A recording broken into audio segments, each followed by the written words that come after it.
सावधान प्रारंभ करते हैं।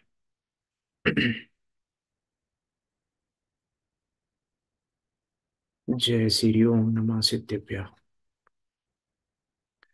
नमो अरिहंताणं, नमो सिद्धाणं, नमो आयर्याणं, नमो वज्रायाणं, नमो लोहे सव्यसाहुनम्।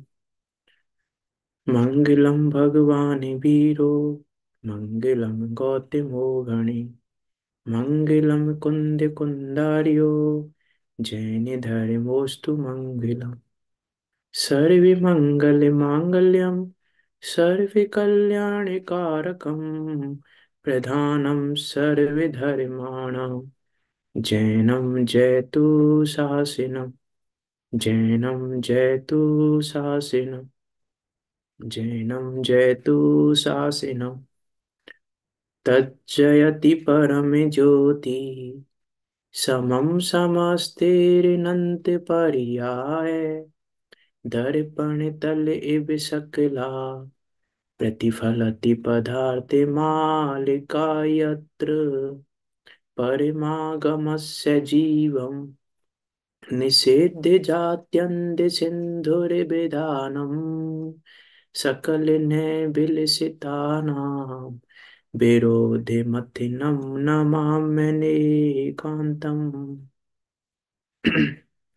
उस ज्ञान ज्योति और उस अनेकांत को नमस्कार करते हुए आचार्य अमृतचंद देव ने 226 श्लोकों में इस ग्रंथ को लिखा है, इस ग्रंथ को रचा है।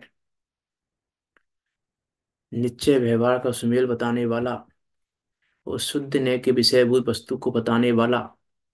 क्योंकि अभी कहेंगे कि पुरुष के अर्थ की सिद्धि का उपाय यही है, और यहाँ पर पुरुषार्थ सिद्धि उपाय ही कह रहे हैं।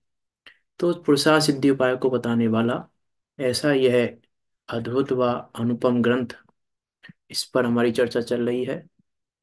बहुत सुंदर व अनुपम ग्रंथ है, बहुत विचारणीय ग्रंथ है, बहुत विचार करने योग्य बात है। क्या कह रहे हैं? चर्चा चल रही है हमारी, श्लोक नंबर 4 पर चर्चा चल रही थी। 4 पर चर्चा हमारी पूरी हो गई। 4 में क्या कह रहे हैं आचार्य देव कि वक्ता कैसा होना चाहिए? निश्चय व्यवहार का ज्ञाता होना चाहिए। निश्चय व्यवहार का ज्ञाता नहीं हो तो सब कुछ उलट पुलट कर देगा। इसी निश्चय व्यवहार का ज्ञाता होना आवश्यक है। मुख्य कंडीशन, मुख्य कंडीशन कही, मुख्य कंडीशन है ये कंडीशन तो चाहिए ही चाहिए। इस कंडीशन के बिना काम नहीं होता। और निश्चय व्यवहार का ज्ञाता होगा तो ही शिष्यों के दुर्निवार जो अज्ञान है, उस अज्ञान को नष्ट कर पाएगा, और तभी धर्म तीर्थ का प्रवर्तन कर पाएगा। अर्थात इस एक लक्षण के बिना वो बाकी दोनों लक्षण भी संभवित नहीं होते। बाकी दोनों लक्षण भी संभवित तभी हैं। ये यहाँ कह रहे हैं, देखो निश्चय व्यवहार के संबंध में यहाँ बातें कर रहे हैं आचार्य अमरचंद देव। इसमें भी निश्चय व्यवहार के संबंध में बात की, और अगले श्लोक में भी निश्चय व्यवहार के संबंध में बात कर रहे हैं। लेकिन देखो, एक बात विचारणीय है।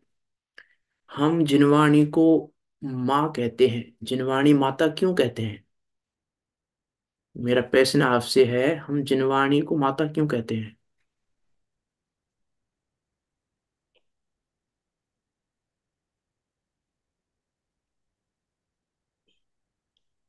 बताएं जरा आप, जिनवाणी को माता क्यों कहते हैं हम? जिनवाणी माँ है, जिनवाणी माता, जिनवाणी माँ क्यों कहते हैं?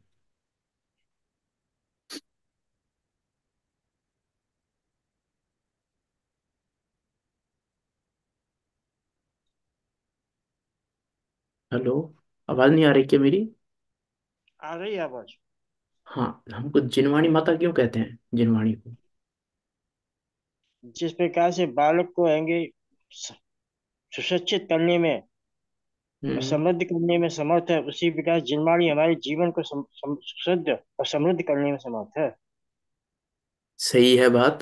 जिस प्रकार माँ अपने बेटे को किसी भी प्रकार से, किसी भी प्रकार से उसके हित के मार्ग में ही लगाना चाहती है।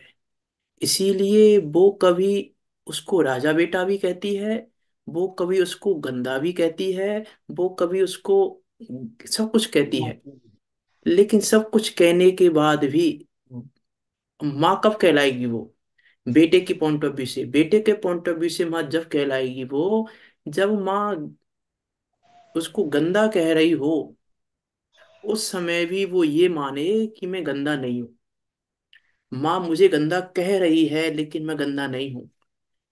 मतलब इसका क्या अर्थ है कि माँ के कथन को यदि ना पहचाने, यदि माँ के कथन के भाव को ना पहचाने, तो फिर वो बेटा, उस बेटे के लिए माँ कहलाने का मतलब नहीं है कि माँ है मेरी।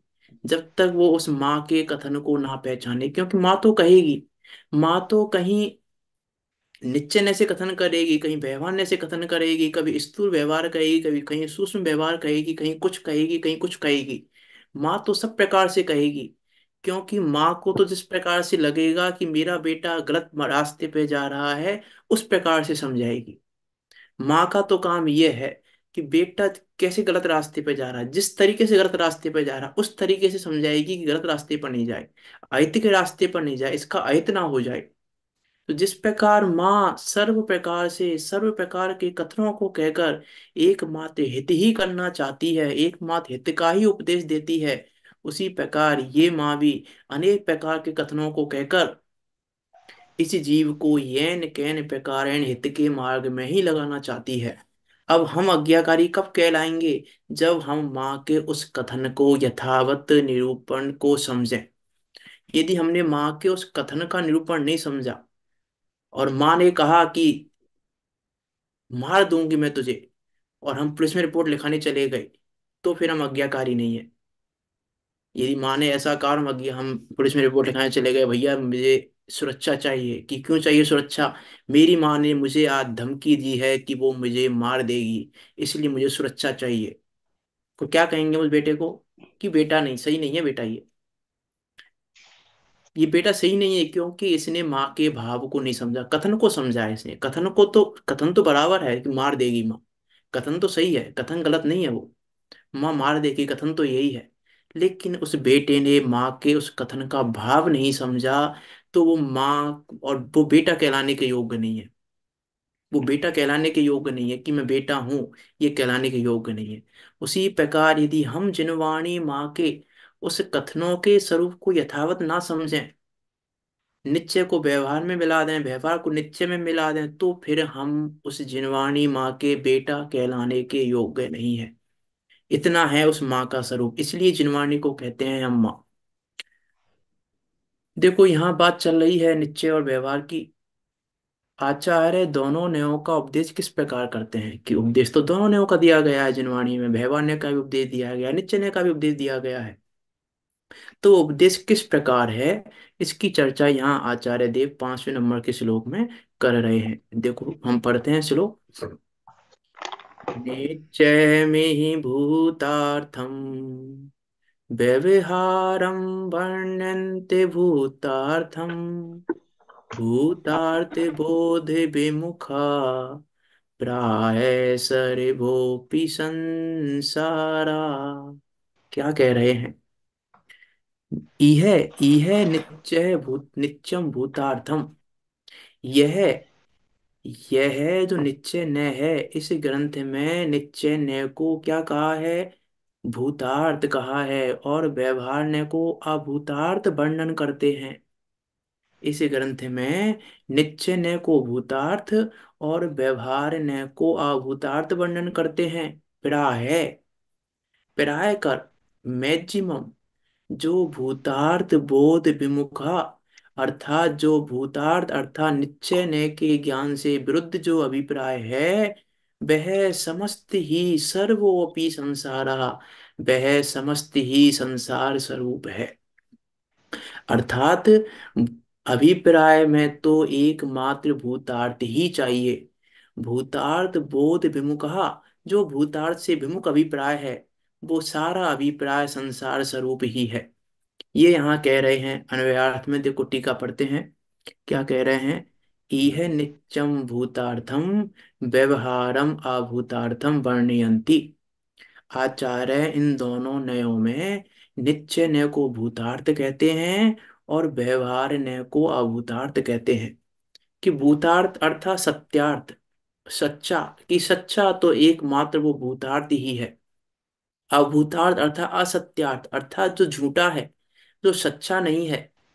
जैसे माँ ने कहा मार दूंगी, तो माँ की ये बात झूठी है। उसी प्रकार से व्यवहार ने अभूतार्थ है, वो विश्वास करने योग्य नहीं है। यह कथन विश्वास करने योग्य नहीं है माँ का। उसी प्रकार माँ के व्यवहार ने का कथन विश्वास करने योग्य नहीं है। जानने योग्य तो है, लेकिन विश्वास करने योग्य नहीं है। श्रद्धा करने योग्य नहीं है। उसका अभिप्राय करने योग्य नहीं है। क्यों? क्योंकि भूतार्थ बोध विमुखा, भूतार्थ के विमुख जो भी अभिप्राय है, वो सारा अभिप्राय संसार स्वरूप है। वो अभिप्राय ही संसार है। ये कह रहे हैं कि वो अभिप्राय ही संसार है। कौन सा अभिप्राय संसार है? कि जो भूतार्थ से विमुख है। अभिप्राय की बात कर रहे हैं यहाँ पर, श्रद्धा की बात कर रहे हैं यहाँ पे, ज्ञान की बात नहीं कर रहे हैं। यहाँ श्रद्धा की बात कर रहे हैं कि, हाँ प्राप्त। हाँ, कि अभिप्राय की बात कर रहे हैं कि जो भूतार्थ से विमुख अभिप्राय है। ज्ञान में तो भूतार्थ भी है, अभूतार्थ भी है। ज्ञान में तो सब है। ज्ञान में तो व्यवहार का भी ज्ञान है उसको, निश्चय का भी ज्ञान है उसको, लेकिन अभिप्राय में भूतार्थ ही चाहिए। भूतार्थ से विमुख अभिप्राय, वो समस्त जितना भी अभिप्राय है भूतार्थ से विमुख, वो पूरा अभिप्राय कैसा भी अभिप्राय हो, फिर चाहे वो द्रव्य कर्म, भाव कर्म, नौ कर्म, कैसा भी कोई सा भी अभिप्राय हो, भूतार्थ से विमुख हुए, उसी अभिप्राय का नाम संसार है। देखो क्या कह रहे हैं यहाँ पे टीका में। आचार्य इन दोनों नयों में नित्य नय को भूतार्थ कहते हैं, सच्चा कहते हैं, सत्यार्थ कहते हैं। और व्यवहार नय को अभूतार्थ कहते हैं, असत्यार्थ कहते हैं, झूठा कहते हैं। भूतार्थ नाम सत्यार्थ का है। भूतार्थ किसका नाम है? कि सत्यार्थ का नाम है। कि भूतार्थ कहते किसको हैं? भूतार्थ का क्या अर्थ है? तो भूतार्थ में दो शब्द हैं, भूत और अर्थ। भूतार्थ में कितने शब्द हैं? कि दो हैं, एक भूत है और एक अर्थ है। अब भूत और अर्थ का क्या अर्थ है? देखो भूत शब्द जो है वो बनता है भू धातु से। होना। और भू धातु से, और भू धातु का अर्थ होता है होना। भवितव्य, जो भवितव्य भी बनता है ना, होने योग्य होता है, तो भवितव्य भी भू धातु से बना है। ऐसे ये भूत भी भू धातु से बना है। और भू धातु का अर्थ होना है कि होना। भूत का अर्थ होता है होना, और अर्थ माने भाव। कि जिस भाव का होना उसको कहना, वो है भूतार्थ। तो क्या कह रहे हैं? भूत अर्थात जो पदार्थ में पाया जावे, और अर्थ अर्थात भाव जो पदार्थ में पाया जावे, उस भाव को, उनको जो प्रकाशित करे तथा अन्य किसी प्रकार की कल्पना ना करे, उसे भूतार्थ कहते हैं। जो पदार्थ में पाया जावे और अर्थ अर्थात भाव, उनको जो प्रकाशित करे, अर्थात जो पदार्थ में पाया जाता है उसको जो प्रकाशित करे, और अन्य किसी प्रकार की कल्पना ना करे, उसे भूतार्थ कहते हैं। अर्थात भूतार्थ का काम क्या है? कि भूतार्थ वो है जो द्रव्य जो पाया जाता है उसको ही कहना, जो पदार्थ में पाया जा रहा है उसी भाव को प्रकाशित करना, उसका नाम है भूतार्थ। अब यहाँ एक प्रश्न हो सकता है, तो क्या ज्ञान नहीं पाया जाता है? प्रश्न हो सकता है ना कल की चर्चा से, कि तो क्या फिर ज्ञान नहीं पाया जाता है? कि हाँ, ज्ञान विद्यमान नहीं है। ज्ञान विद्यमान नहीं है। उस भूतार्थ के विषय में ज्ञान विद्यमान नहीं है।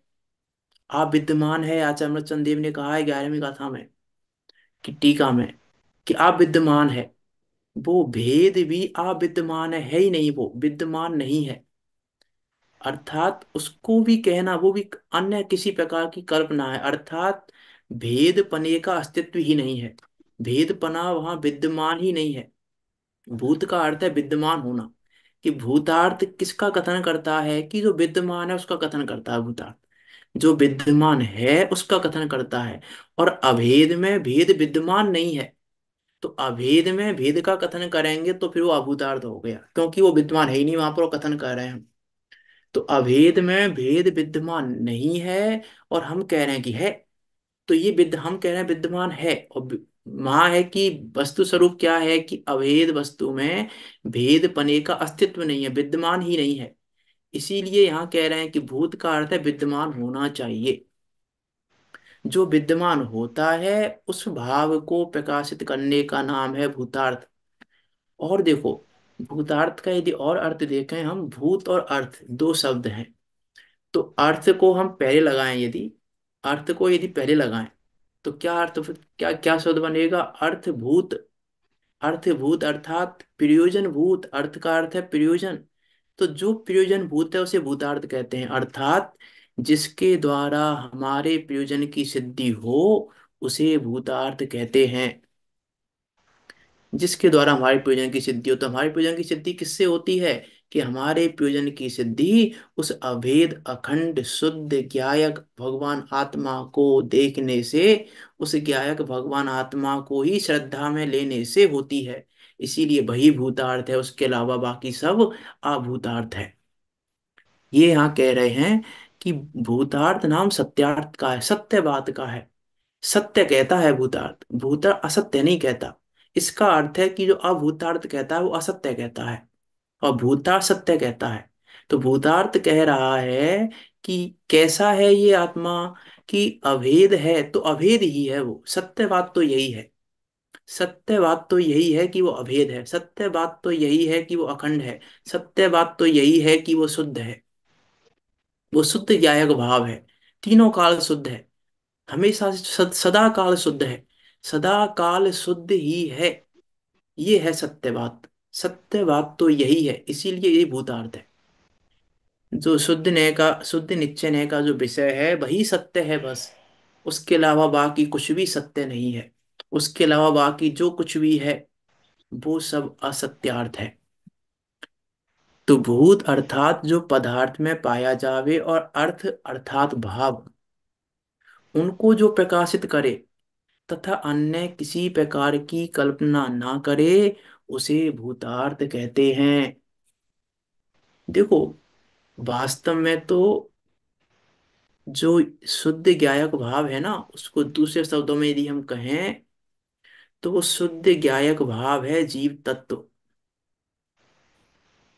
जो शुद्ध ज्ञायक भाव है ना वो है जीव तत्व।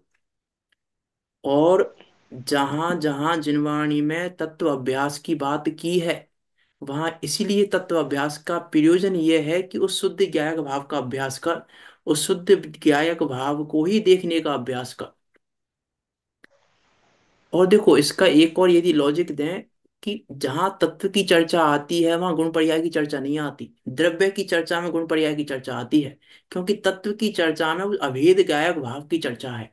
जो जीव तत्व है वो जीव तत्व है, ये अभेद गायक भाव, ये शुद्ध ज्ञायक भाव, ये जीव तत्व है।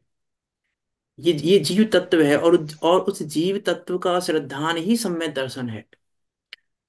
इसलिए जहां जहां तत्व अभ्यास की बात है, पंडित टोडरमल जी ने कहा तेरा काम तत्व अभ्यास करने का है। तत्व अभ्यास करने का है अर्थात कि जिनवाणी में जितना भी अभ्यास करें, उस अभ्यास में उस शुद्ध ज्ञायक भाव का अभ्यास करना, उस शुद्ध ज्ञायक भाव को देखने का अभ्यास ही तत्व अभ्यास है।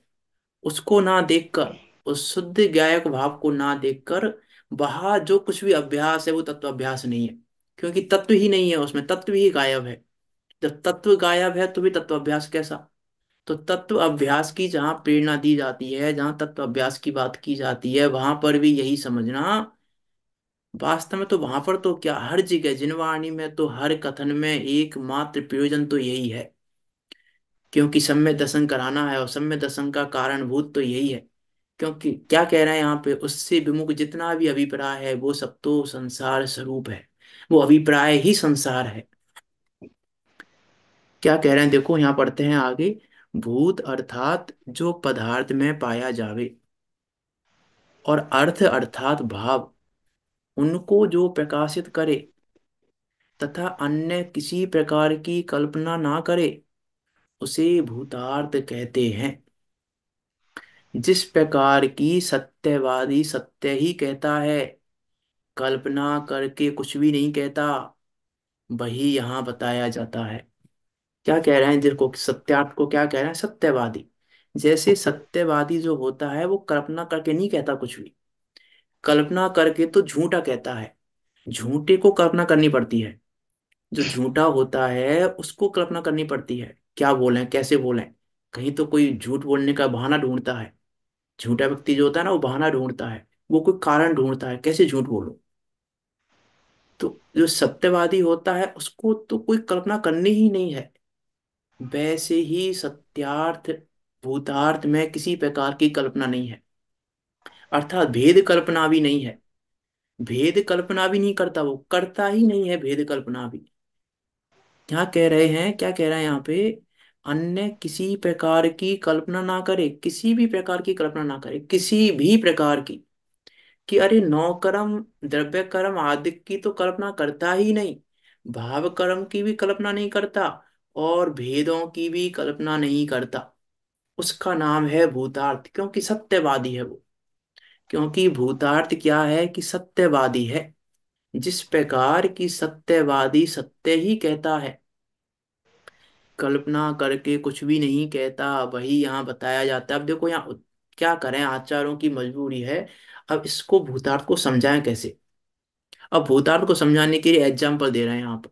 क्या कह रहे हैं देखो, यद्यपि जीव और पुद्गल को अनादिकाल से एक क्षेत्र अवगाह संबंध है, यहाँ ये सिद्ध कर रहे हैं वो। इसी उदाहरण को आगे कंटिन्यू करेंगे वो व्यवहार अभूतार्थ में भी। वो ये सिद्ध कर रहे हैं कि सत्यवादी सत्य ही कहता है बस। जब सत्यपना प्रकट हो जाता है तो हमको दिखाई देता है कि हाँ ये सत्य कह रहा था। यहाँ ये सिद्ध करना चाह रहे हैं, उदाहरण को पढ़ने से पहले मैं बता रहा इसलिए बता रहा हूँ कि यहाँ ये सिद्ध करना चाह रहे हैं, ये उदाहरण देकर जीव और पुद्गल के संबंध का एक उदाहरण देकर, कि सत्यवादी तो सत्य ही कहता है। अब हम सत्य मानते नहीं है, ये हमारी परेशानी है। लेकिन जब सत्य प्रकट हो जाता है तो हम कहते हैं कि हाँ ये तो सही बोल रहा था। हम पहले तो उसकी बात पर विश्वास किया नहीं, हमने सत्यवादी था वो, सत्यवादी था, हमने उसकी बात पर विश्वास नहीं किया। लेकिन जब सत्यवाद प्रकट हो गई तो हम क्या कहते हैं कि हाँ अरे ये तो सत्य ही कह रहा था, ये सही कह रहा था बिल्कुल। हमने नहीं माना था, हमने इसकी बात नहीं मानी थी, ये तो सही ही कह रहा था। वैसा ये सिद्ध करना चाह रहा है यहाँ पे कि सत्यवादी सत्य ही कहता है, कल्पना नहीं करता है, सत्य ही कहता है वो तो। यद्यपि जीव और पुद्गल को अनादिकाल से एक क्षेत्र का संबंध है, और दोनों मिले हुए जैसे दिखाई पड़ते हैं, दोनों मिले हुए जैसे दिखाई पड़ रहे हैं जीव और पुद्गल, तो भी निश्चय ने आत्म द्रव्य को शरीर आदि पर द्रव्यों से भिन्न ही प्रकाशित करता है। आत्म द्रव्य को शरीर आदि से, अर्थात नौ कर्म से, द्रव्य कर्म से, भाव कर्म से, इन सब पर द्रव्यों से भिन्न ही प्रकाशित करता है। इन सब से भिन्न ही प्रकाशित कर, निश्चय ने तो क्या कहता है, भिन्न ही है। भिन्न ही कहता है, द्रव्य कर्म से भी भिन्न है, नौ कर्म से भी भिन्न है, भाव कर्म से भी भिन्न है।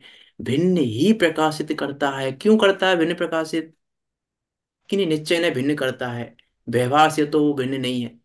कि नहीं, भिन्न ही है इसलिए भिन्न प्रकाशित करता है। क्योंकि निश्चय ने, जो भूतार्थ है वो झूठ नहीं बोलता। कि डेफिनेशन क्या दिया है ऊपर, कि सत्य कहता है। तो सत्य कहता है अर्थात वो कह रहा है कि ये जीव द्रव्य कर्म नौ कर्म भाव कर्म से भिन्न है। इसका अर्थ है कि वो भिन्न ही है। अब व्यवहार कह रहा है कि भिन्न नहीं है, तो वो झूठ बोल रहा है। अब भूतार्थ में जाएंगे अभी हम, कि व्यवहार ने कह रहा है भिन्न नहीं है मतलब वो झूठ बोल रहा है। निश्चय ने कह रहा है भिन्न है, भूतार्थ कह रहा है कि भिन्न है, वो शुद्ध ज्ञायक भाव इनसे भिन्न है, तो भिन्न ही है, इसीलिए भिन्न कह रहा है। तो भी निश्चय ने आत्म द्रव्य को शरीर आदि पर द्रव्यों से भिन्न ही प्रकाशित करता है।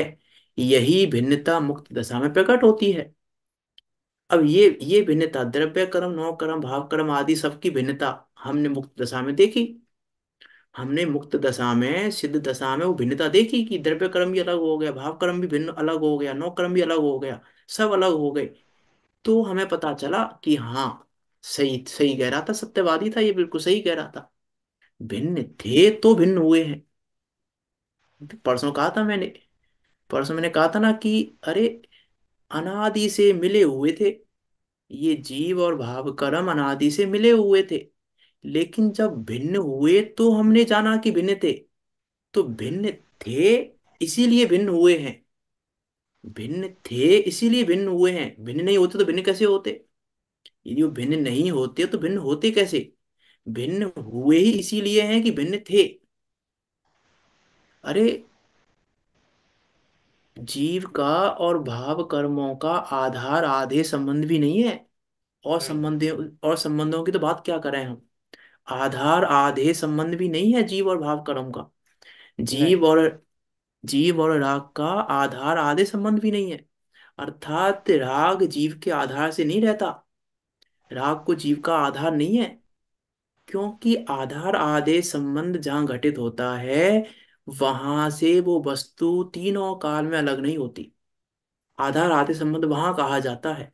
तो वो राग में जीव का आधार भी नहीं है राग में। तो किस प्रकार कहें कि है उसमें, कि किसी भी प्रकार से नहीं है। सब प्रकार से वो राग आदि से भिन्न ही है। तो भी निश्चय ने आत्मद्रव्य को शरीर आदि पर द्रव्यों से भिन्न ही प्रकाशित करता है। यही भिन्नता मुक्त दशा में प्रकट होती है। इसीलिए निश्चय ने सत्यार्थ है, कि जैसा निश्चय ने कह रहा था वैसा ही प्रकट हो गया। जैसा वो कह रहा था वैसा ही प्रकट हो गया।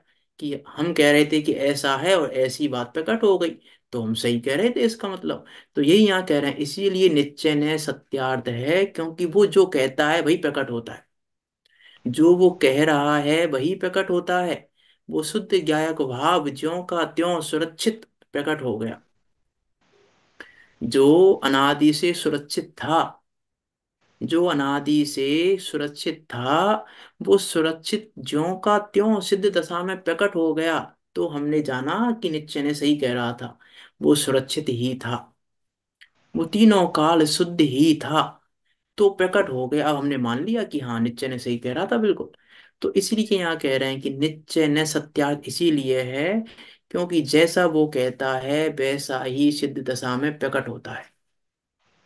हमने साक्षात देखा है कि यार वो ऐसा कह रहे थे, कि वो ऐसा कह रहे थे सही है कि गलत है, कि हमने साक्षात देखा है ऐसा, इसलिए सत्य है उसकी बात। उसकी बात झूठ नहीं है, क्योंकि ऐसा ही प्रकट हुआ है, हमने ऐसा ही देखा है। सिद्ध दशा में हमने ऐसा देखा है कि ऐसा होता है। इसका अर्थ है कि वो सत्य ही कह रहा है। अब अभूतार्थ पर चल कह रहे हैं आगे देखो। अभूतार्थ नाम किसका है, कि असत्यार्थ का है। अभूत, भूत अर्थात होना, अभूत अर्थात नहीं होना। कि जो नहीं होता है उसको कहता है कि है। उस भाव को, जो भाव है नहीं, उस भाव को कहता है कि है। जो भाव उसमें पाया ही नहीं जाता है उस भाव को कहता है कि ये भाव है। इसका अर्थ है अभूत। अभूत अर्थ अर्थात जो विद्यमान नहीं है उसको विद्यमान कहना। जो विद्यमान नहीं है उसको विद्यमान कहना, ये अभूत है। ये अभूतार्थ है, ये असत्यार्थ है, ये झूठा है। क्योंकि वो है नहीं और ये कह रहा है। ये कह रहा है कि ऐसा है, कि ऐसा है नहीं। अभूत अर्थात जो पदार्थ में ना पाया जावे और अर्थ उसका भाव, उनको जो अनेक प्रकार की कल्पना करके, वहां पे क्या कहा था कि अंश मात्र भी कल्पना नहीं करता है। और यहाँ क्या कह रहे हैं, अनेक प्रकार की कल्पना करता है। को ना कोई संबंध बैठाता है कि देखो इस संबंध से ऐसा कह दिया उसने। संबंध संबंध देखता है वो, अलग बहुत तरह के संबंध देखता है। कहीं निमित्त नैमित्तिक संबंध देखेगा, कहीं कोई संबंध, कहीं संयोग संयोगी संबंध देखेगा, कहीं कोई संबंध देखेगा। किसी ना कोई कल्पना करेगा। कल्पना खरी करेगा पहले। पहले कल्पना कोई बहाना चाहिए उसको। अब उसको कहना है ना, क्या करे, मजबूरी है। अब मजबूरी में कहना तो है, लेकिन कहें कैसे? तो कहने के लिए हमको कुछ बहाना चाहिए। कहने के लिए हमको बहाना चाहिए, बिना बहाने के कैसे कहें? ये कुछ तो होना चाहिए ना, किसी किसी जिस अपेक्षा कहेंगे उसका कुछ तो अस्तित्व होना चाहिए, उसका कुछ तो रोल होना चाहिए। कैसे कहें? हम ऐसा कोई ना है कि आकाश के सिंह कह दें। आकाश के सिंह तो नहीं कह सकते हम। कि हमें कोई तो संबंध चाहिए, कोई तो बहाना चाहिए कहने के लिए। तो वो बहाना ढूंढता है, वो कल्पना खड़ी करता है ये व्यवहार ने। वो बहाना ढूंढता है किसी प्रकार का कि कोई कहीं तो कुछ तो मिले। मुझे कहना है कि ऐसा है। अब ऐसा कहना है तो इसके पीछे कोई बहाना तो ढूंढूं मैं। ऐसा है कहने के पीछे मैं कैसे कहूं कि ऐसा है? तो ऐसा है ये कहने के पीछे जो बहाना ढूंढता है, उस बहाने को कहते हैं कल्पना करता है। वो यहाँ कह रहे हैं अभूत अर्थात जो पदार्थ में ना पाया जाए, और अर्थ अर्थात भाव, उसको जो अनेक प्रकार की कल्पना करके प्रकाशित करे, उसे अभूतार्थ कहते हैं। वो अभूतार्थ है, वो सच्चा नहीं है। वो बात झूठी है, वो बात ही झूठी है वास्तव में। तो इसलिए कह रहा है अभूतार्थ है, असत्यार्थ है, असत्य है।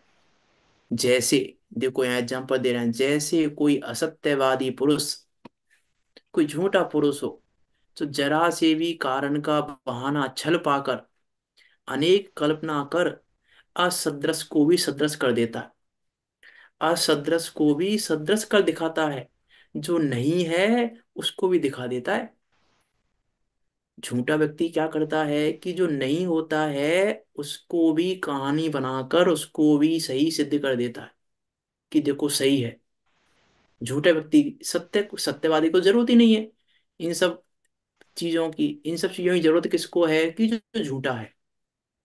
जो झूठा है वो बहुत प्रकार की कल्पना खड़ी करता है पहले, बहुत प्रकार की कहानी बनाता है। जैसे कोई बच्चा है, स्कूल नहीं गया, छोटा बच्चा स्कूल नहीं गया। अब उसको अगले दिन डर लग रहा है टीचर का। तो जो सत्यवादी है उसको तो कोई टेंशन नहीं है, बोला हम जाके बोल देंगे भैया कि ये कारण था, इस कारण से नहीं आए थे हम। लेकिन जो झूठा है, जो ऐसे ही रुक गया था बहाने मार के, तो वो क्या कहेगा?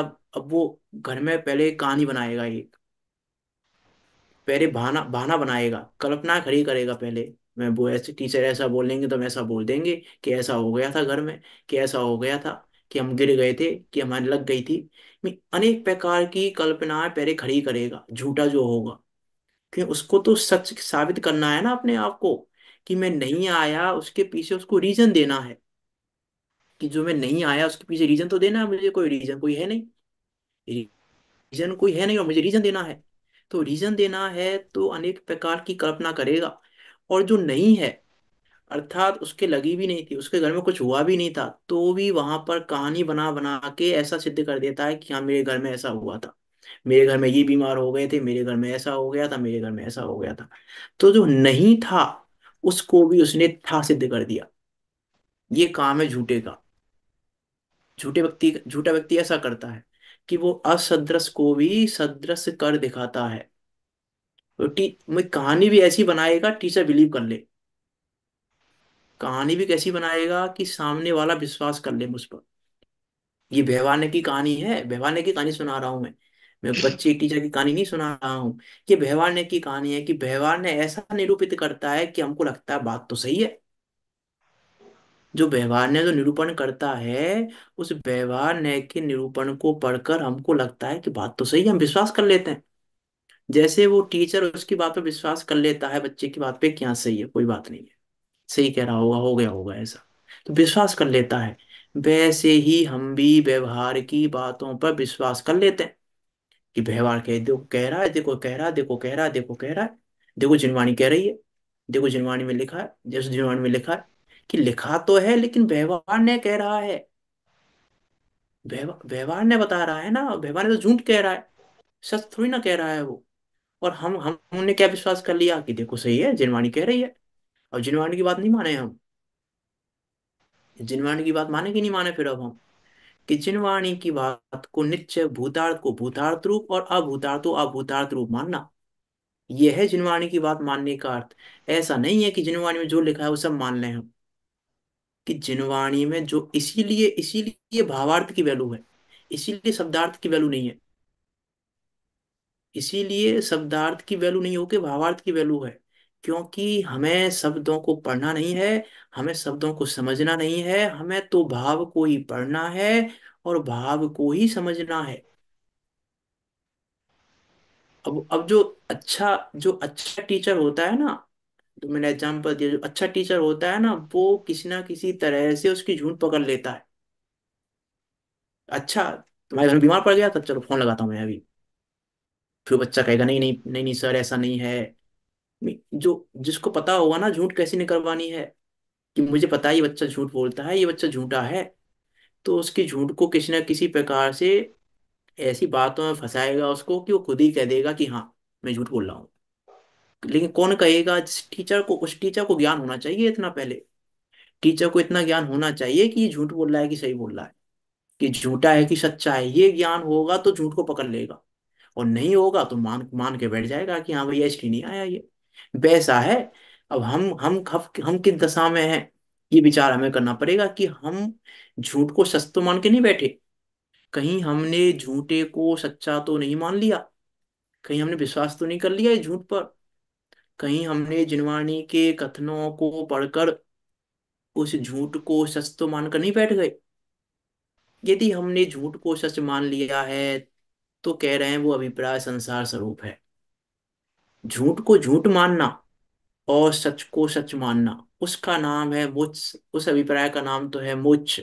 और जो सच को तो सच ना माने और झूठ को ही सच मान के बैठ जाए कि यही है, जो कुछ है वो यही है, झूठ ही सच है, तो उसको कहते हैं ये संसार है, उसको कहते हैं ये मूर्ख है।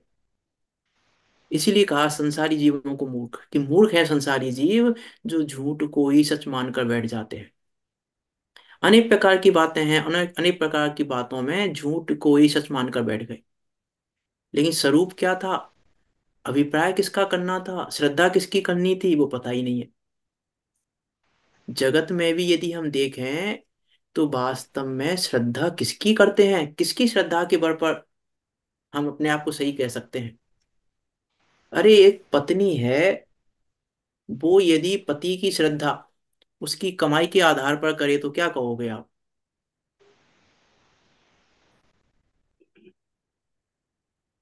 कमाई के आधार पर करे, रूप के आधार पर करे, और जो जो भी लगाए ना, कमा रहा है तो अच्छा है, नहीं कमा रहा तो अच्छा नहीं है। मीन्स वो यदि पति की श्रद्धा कमाई के आधार पर करे, रूप के आधार पर करे, तो क्या कहोगे आप? कैसी है वो पत्नी?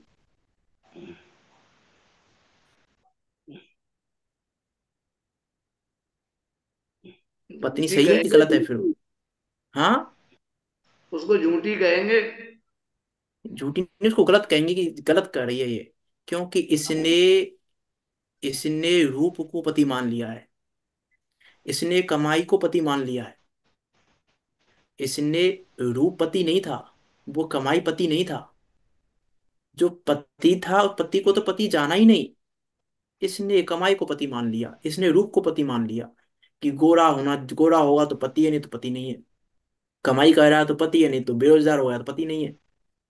मैं इसने उस कमाई को, रूप को ही पति मान लिया, तो हम कहेंगे ये तो बेकार है पत्नी, मूर्ख है ये पत्नी। उसको क्या कहेंगे? मूर्ख है ये तो वैसे ही यहाँ आचार्य कह रहे हैं कि भैया हमने तो भेद किए थे, हमने तो तुम्हें समझाया था कि भैया देखो तुम्हारा पति इतना कमाता है, तुम्हारा पति गोरा है, तुम्हारा पति लंबा है। हमने तो उस पति के गुणों को बताया था तुम्हें, लेकिन गुण गुण तुमने गुणों के पति मान लिया, तुमने उन गुणों के परिणामों को ही पति मान लिया, तो तुम झूठे हो, तो तुम मूर्ख हो। कि हमने तो तुम्हें बताया था, पति की श्रद्धा कराने के लिए, पति की श्रद्धा कराने के हमने बताया था कि लड़का देख के आए थे जब हम, कि भैया तुम्हारा पति बहुत कमाता है, बहुत गोरा है, बहुत लंबा है, बहुत अच्छा हट्टा कट्टा है। कि अरे ये चीजें तो हमने तुम्हें तुझे पति की श्रद्धा कराने के लिए कही थी, और तू पति की श्रद्धा छोड़कर इन्हीं की श्रद्धा करने लग गई, मोटेपन की, कमाई की, गोरे की, इन्हीं की श्रद्धा करने लग गई। तो तेरी ये श्रद्धा झूठी है, तो तू मूर्ख है, तो तेरा अभिप्राय क्या है? यहाँ के शब्दों में कि संसार है। अब तुझे संसार ही मिलेगा, तुझे पति नहीं मिल सकता, तुझे पति का प्यार नहीं मिल पाएगा अब।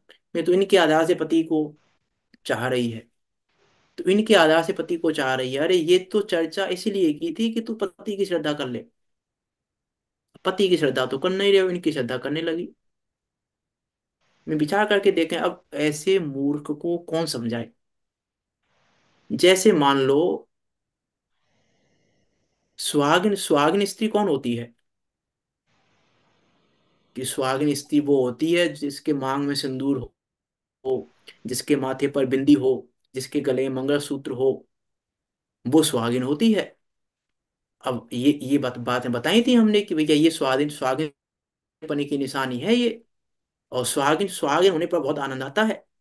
और शादी के बाद उसने सब पहन रखा है, उसको आनंद ही नहीं आ रहा, बोला मैं सुहागिन नहीं हुई। और पति से कह रही है बाकी सब चीजें बाद में दे देना, पहले मुझे सुहागिन कर दो तुम।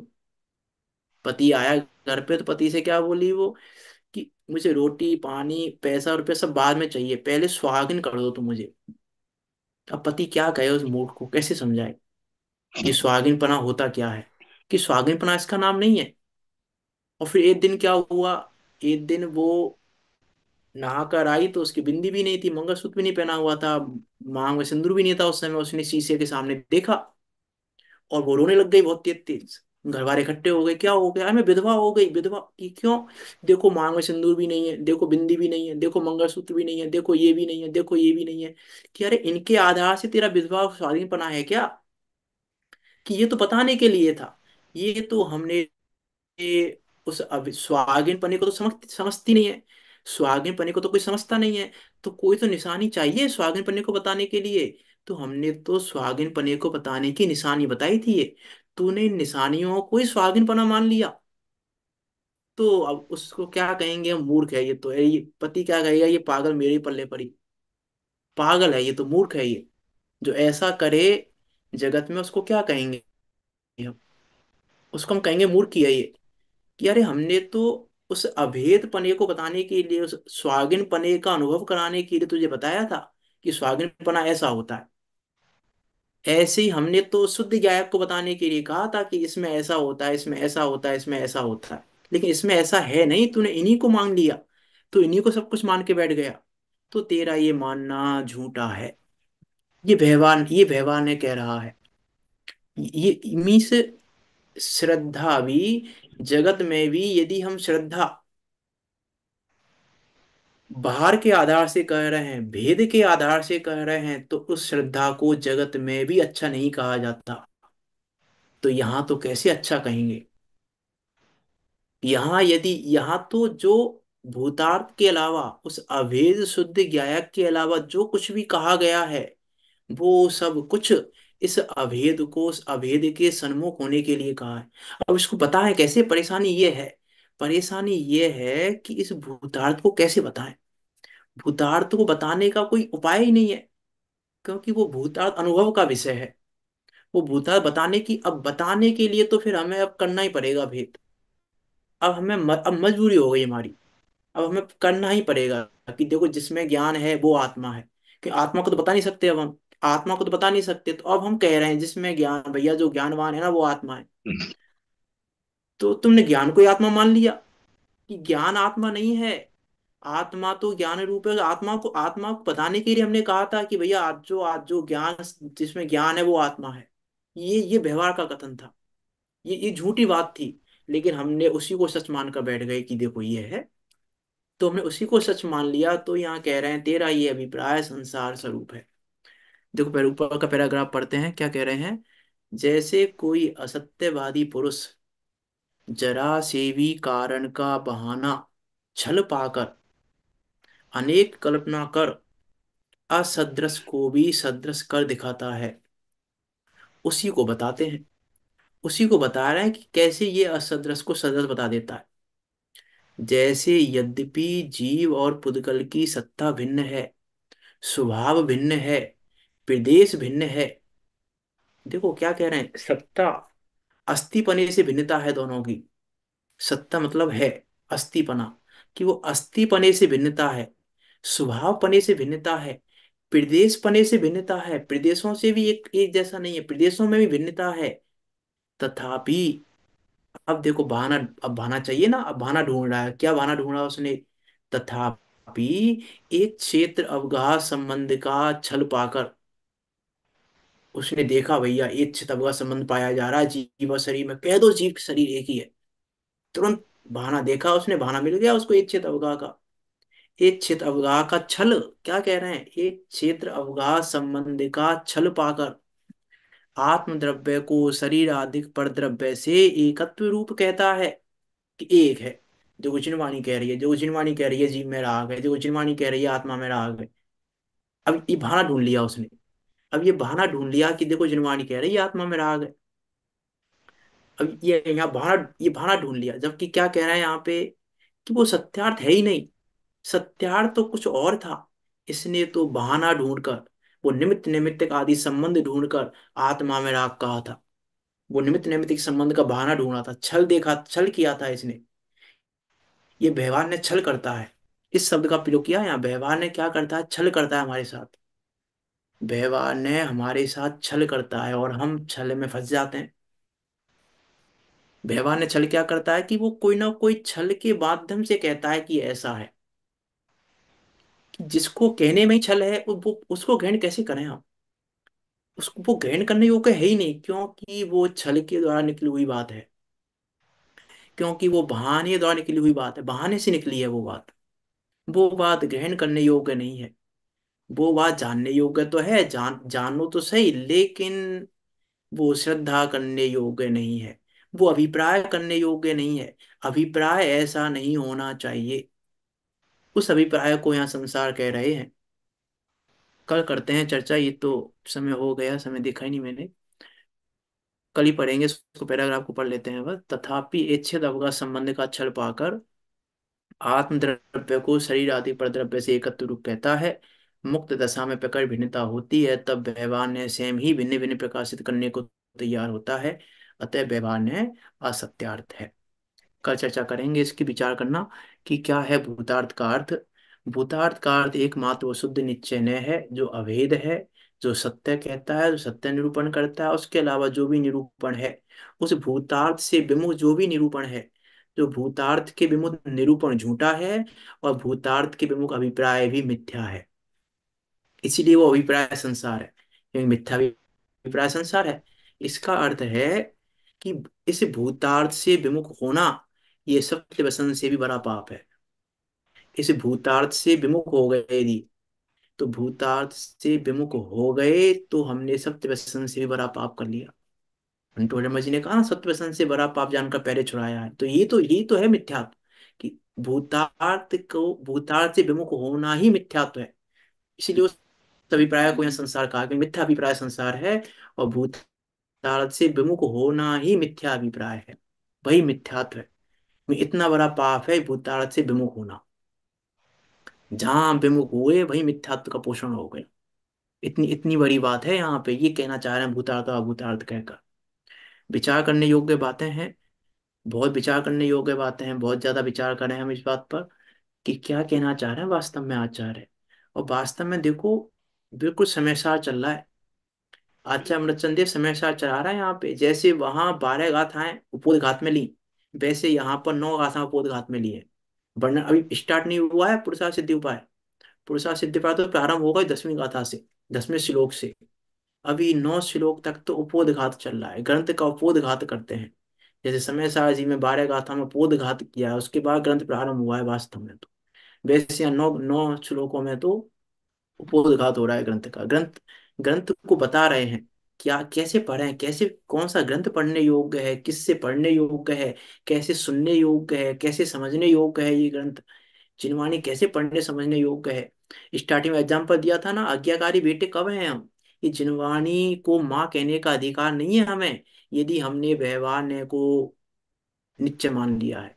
यदि हमने भूतार्थ से विमुख हो गए, यदि हम तो भूतार्थ से विमुख हो गए, तो जिनवाणी माँ को माँ कहलाने का अधिकार हमें नहीं है।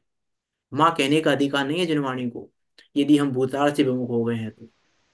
क्योंकि माँ कहने का हक उसी बेटे को है जो माँ के सभी कथनों को बराबर समझ के अभिप्राय को समझ ले।